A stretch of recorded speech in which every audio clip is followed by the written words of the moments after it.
For today's video, Mesami, is ipapakita ko sa inyo ang isa sa pinakamalaking mall dito sa lugar namin. Wow! Bali lahat ng mga turista na pumupunta dito sa Marseille is dito nagsha-shopping. Pang mayaman to, Mesami.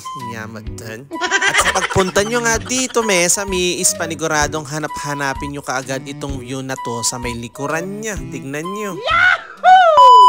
Bonjour, Mesami! Heto nga din yung araw, Mesami, na pagkatapos nga naming kumain sa Ramen and Go, eto na nga at nagkayayaan yung mga bata na pupunta muna daw kami sa Terraces du Port.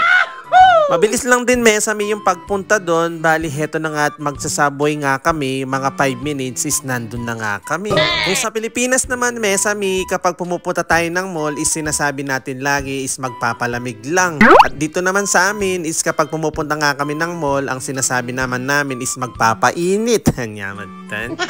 Joke lang yun, Mesami, dahil mapa winter or summer, merong aircon yung mga SM dito. Kaya mapa winter man o summer, sobrang dami na mga tao na pumupunta dito. At mabilis ang transaksyon na nga. Heto na nga at nakababa na nga kami dito sa may subway. At pagkababa nga namin is walkathon ulit. Mga mahigit 1 minute lang naman yung papunta dun sa SM. Kagaya ng sinabi ko kanina, Mesami, sobrang mahal dito lalo na't kapag hindi nagsisale. Kaya napasubo nga kaming pumunta dito dahil hinahabol nga namin yung Black Friday. Pero pagkadating nga namin is tapos na nga yung Black Friday. Nga mo kundi window shopping na lang ang nangyari. Sa sobrang dami ng mga tao na pumupunta dito, pati mga turista, palagay mo maaabutan mo pa yung sale dito, tapos last week pa yung sale, tapos ngayon ka pa pupunta. Nyamatan, anong maaabutan mo? Sa sobrang dami ng mga paninda na signature dito, paniguradong ubos na ubos ito, lalo-lalo na sa mga turista at higit sa lahat sa mga seaman na bumababa dito. Kaya pala tinawag to, Mesami, na Terraces du Port dahil ito ay malapit sa daungan ng mga barko. Kaya lahat ng mga turista kapag pumupunta sila dito at namamasyal, paniguradong lumulusob sila dito sa Terraces du Port. Kapag gusto nyo pa ng ibang informasyon, mag-research na lang kayo kay paring Google. Nyamatan.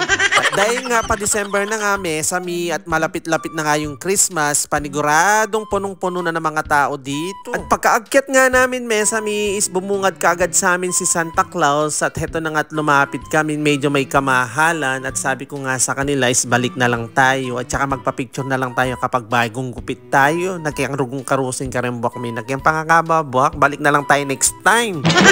Bali sa pagpunta nga namin dito, Mesami, is nagkaroon nga kami ng pre-shopping para sa mga exchange gift namin na magaganap sa Christmas.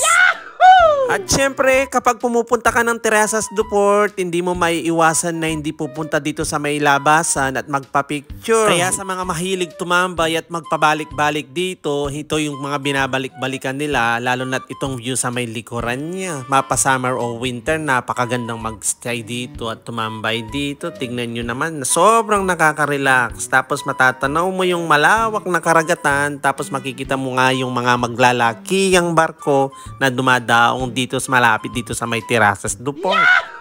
At mabilis ang transaction ulit. After nga namin mag-window shopping, heto na nga at nagyayaya yung mga voice natin na magdi-dessert na daw. Kasi hindi kami nag-dessert kanina dun sa may Ramen and Go. Kaya heto nagmumuryot-muryot la. Kaya pinagbigyan na nga namin. At sa sobrang dami ng mga tao at hindi kami makahanap ng mga pwesto kung saan kami magmimerienda, heto na nga, dinala ko na lang sila dito sa may ice creaman na paborito nila. Mibawi na no naman. Paborito ng lahat. Ice cream sundae. Yan yamatan.